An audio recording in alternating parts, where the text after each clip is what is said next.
আপনি যদি খ্রিস্টানদেরকে বলেন তোমাদের স্রষ্টা কয়জন, তো খ্রিস্টানরা বলবে আমাদের স্রষ্টা তিনজন। একটা হলো আল্লাহ, একটা হলো হযরত ঈসা আলাইহিস সালাম, আর একটা হলো ঈসা আলাইহিস সালামের মা মারিয়াম আলাইহিস সালাম। আপনি যদি হিন্দুদেরকে বলেন তোমাদের দেবতা কয়টা, ওরা বলবে আমাদের দেবতার সংখ্যা সঠিক গণনা নাই, তবে কমপক্ষে 33 কোটি। এটা তাদের ধর্ম বিশ্বাস অনুযায়ী তারা বলে। একজন মুসলিমকে যদি বলেন তোমার রব কয়জন, মুসলিম বলবে আমার রব এক, তিনি হলেন আল্লাহ। ধর্ম যেমন আমাদের একটা, ইসলাম ধর্ম, স্রষ্টাও তেমনি আমাদের একটা আল্লাহ, এছাড়া আর কোন স্রষ্টা নাই। দিন আমাদের একটা। এ কারণে আমরা যখন এই পৃথিবীতে বসবাস করি, আমাদের এই পৃথিবীর বসবাস করাটা এক ধর্মের উপর যদি বসবাস করতে পারি, এক স্রষ্টার আদর্শ আর আইন মেনে যদি চলতে পারি, তাহলে আমাদের বাবার বাড়ির ঠিকানা পর্যন্ত যাওয়া আমাদের জন্য সহজ।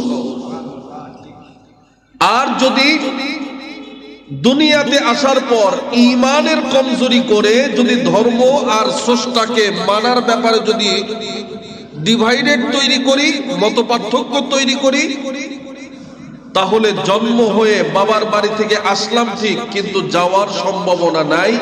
চূড়ান্ত ফল আমাদের ঠিকানা হবে জাহান্নাম।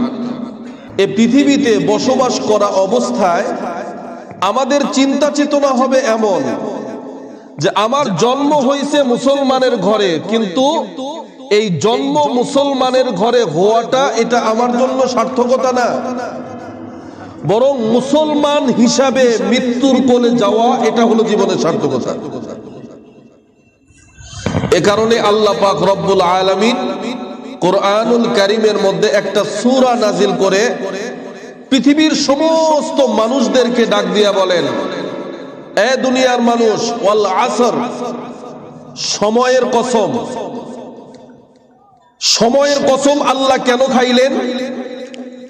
কারণ মানব জীবনে সময়টা বড় দামি।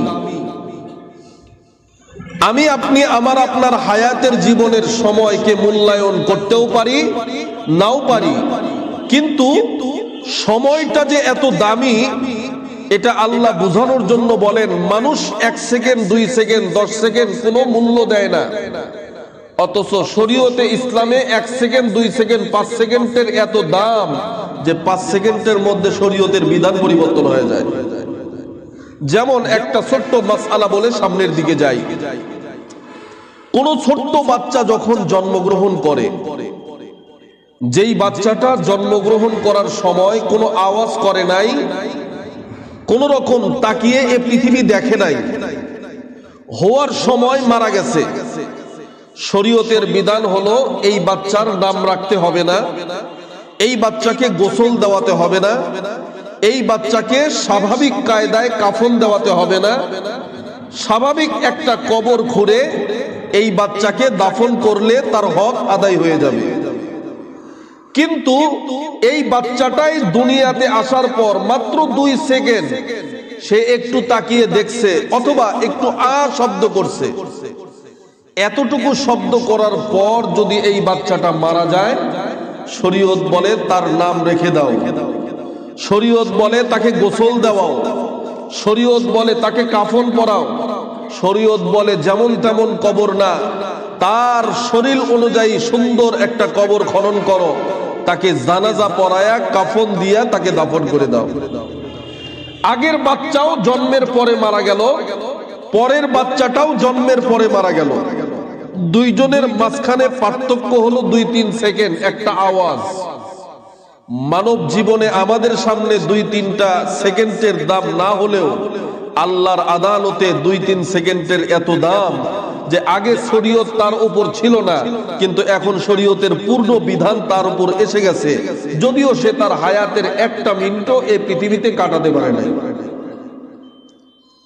এ কারণে আল্লাহ বলেন সময়ের কসম, সময়টা তোমাদের জীবনে বড় দামি। আরেকটা বিষয় আমি আপনাদের সামনে বলি, মানব জীবনে আমরা কসম করি। যেমন কোন মানুষ বলে, ভাই বিশ্বাস করো আমার আল্লাহর কসম, বিশ্বাস করো আমার মায়ের কসম, মসজিদের কসম দেয়, কোরআনের কসম দেয়, সন্তানের কসম দেয়, ব্যবসায়ী হলে ব্যবসার কসম দেয়। কেন দেয়? এই কসম দেওয়ার কারণ কি?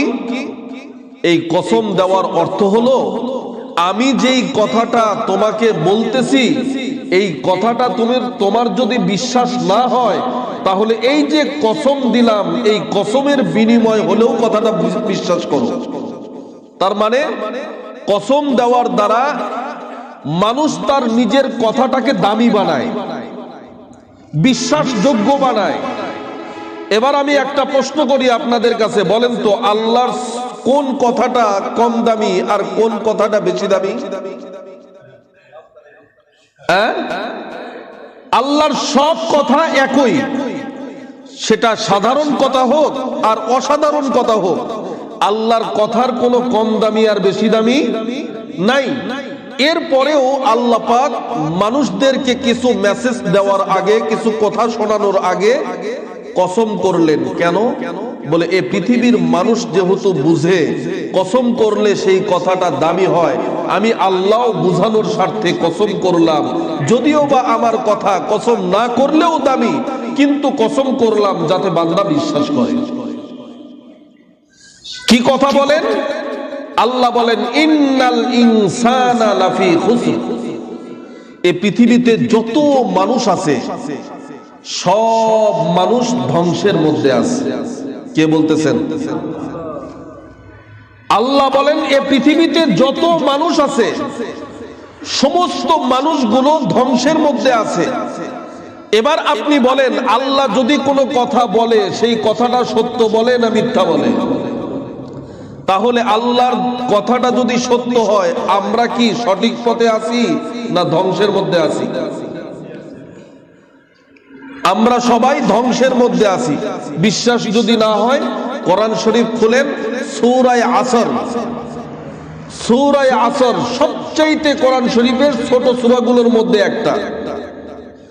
সূরা আসরের মধ্যে আল্লাহ পাক বলেন, সময়ের কসম, ইন্নাল ইনসানা লাফি খুসর। নিঃসন্দেহে মানুষ এ পৃথিবীতে যারা আছে সবাই ধ্বংসের মধ্যে আছে, ক্ষতির মধ্যে আছে। এ কথা বলার পরে আল্লাহ পাক রব্বুল আলামিন মানব জাতিকে ডাক দিয়া বললেন, তুমি ক্ষতির মধ্যে আছো, তোমার ক্ষতিটা কেমন এটা এবার তুমি চিন্তা করে বের করো। তবে শুনে রাখো, তোমাদের মধ্যে 4 শ্রেণীর মানুষ আছে যারা ক্ষতির মধ্যে নাই, বরং আমার ঈমানের উপরে, আমি আল্লাহর রাস্তায় আছে। সুবহানাল্লাহ বলেন। সব মানুষ ক্ষতির মধ্যে আছে, কিন্তু এই সব মানুষের মধ্যে 4 ধরনের মানুষ, তারা আল্লাহর পছন্দের রাস্তায় আছে, আল্লাহ তাআলার মুহাব্বতের সাথে চলতেছে। এদের মৃত্যু দেরি, জান্নাত পাইতে দেরি না, এরা আল্লাহ তাআলার মাহবুব বান্দা হিসাবে কবরে যাবে।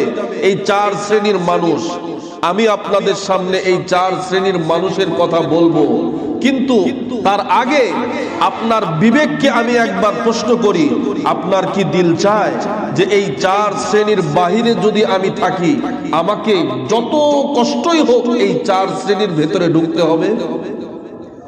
যদি আপনার ঈমান আপনাকে এমন বলে যে আমাকে এই 4 শ্রেণীর ভেতরে ঢুকতে হবে, এই ঈমান যদি আপনার মধ্যে থাকে, এমন ইচ্ছা যদি আপনার মধ্যে জাগে, তাহলে এই কথাগুলো আপনার জন্য বড় হেদায়েতের কারণ হবে। আর যদি না থাকে এমন ইচ্ছা দিলের মধ্যে, শোনা আর বোঝার মধ্যেই সীমাবদ্ধ, ঈমানের কোনো মূল্য আপনি পাবেন না। আল্লাহ পাক বলেন 4 শ্রেণীর মানুষ ক্ষতির মধ্যে নাই।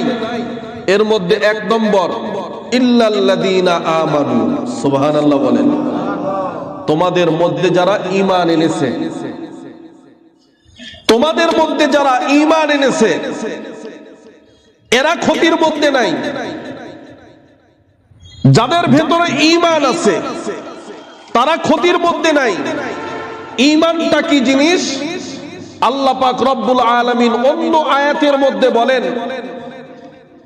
ইন্নাল্লাযীনা ক্বালু রাব্বুনাল্লাহ, যারা তাদের হায়াতের জীবনে বলবে আমার রব হলো আল্লাহ, এর বাহিরে আমার কোনো রব নাই। সুম্মাস্তাকামু, এই যে বলল যে আমার রব আল্লাহ, মৃত্যু পর্যন্ত এই কথার বাহিরে সে কোনোদিন আর কাউকে বিশ্বাস করবে না রব হিসাবে। আল্লাহ বলেন মৃত্যু পর্যন্ত এক আল্লাহকে বিশ্বাস করে জমিনে তার হায়াত কাটানো, এটা হলো ঈমান।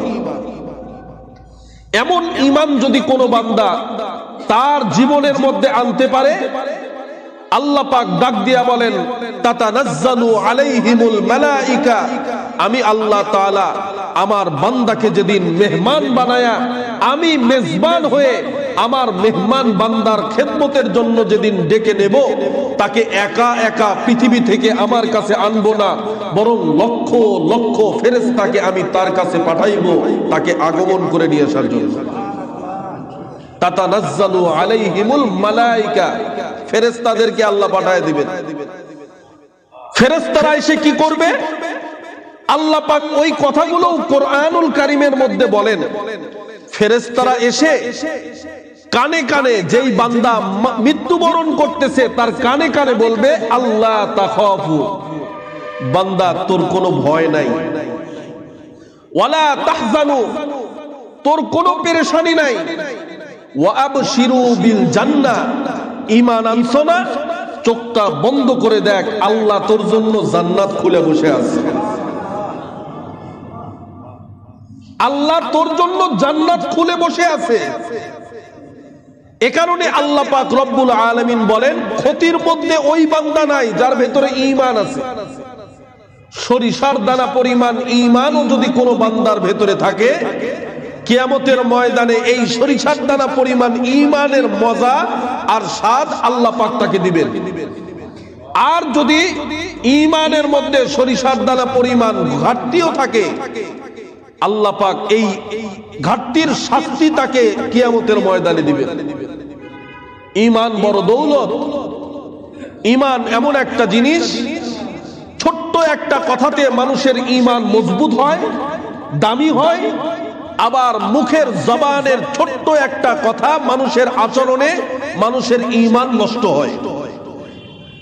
যেমন কোন বান্দা বলল আমার রব আল্লাহ, তার ঈমান আছে। আবার কোন মানুষ বলল আমার জান্নাত জাহান্নাম আছে, তার ঈমান আছে। কোন মানুষ বলল নবী শেষ, তার ঈমান আছে।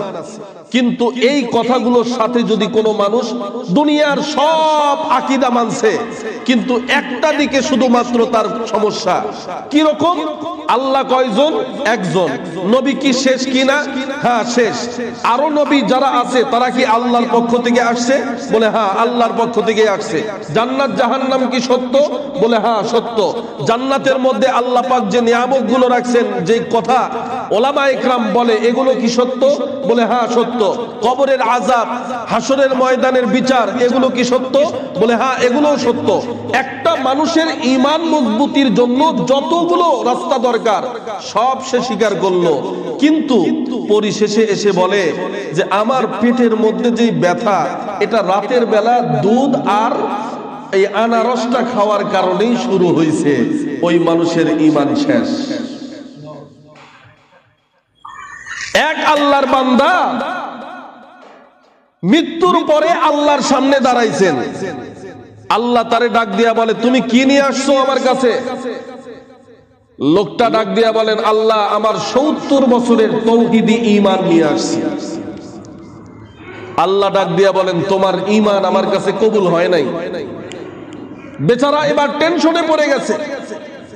৭০ বছরের মধ্যে জীবনে আল্লাহকে অস্বীকার করি নাই, ৭০ বছরের মধ্যে জীবনে নবীকে অস্বীকার করি নাই, ৭০ বছরের মধ্যে জীবনে কোনোদিন এক ওয়াক্ত নামাজ কাজা করি নাই, ৭০ বছরের মধ্যে কোরআনকে অস্বীকার করি নাই। ওলামা ইকরাম যেই নীতিমালা দিয়েছে সেই নীতিমালার বাহিরে কখনো চলি নাই। এরপরেও আমার ঈমানটা কেমনে নষ্ট হলো? এমন কথা যখন আল্লাহ পাক তাকে জিজ্ঞাসা করছেন, আল্লাহ পাকের বান্দা পেরেশানির মধ্যে পড়ে গেছে। আল্লাহ পাক ডাক দিয়া বলেন, তোমার ঈমান নষ্ট হয়েছে কিসে জানো?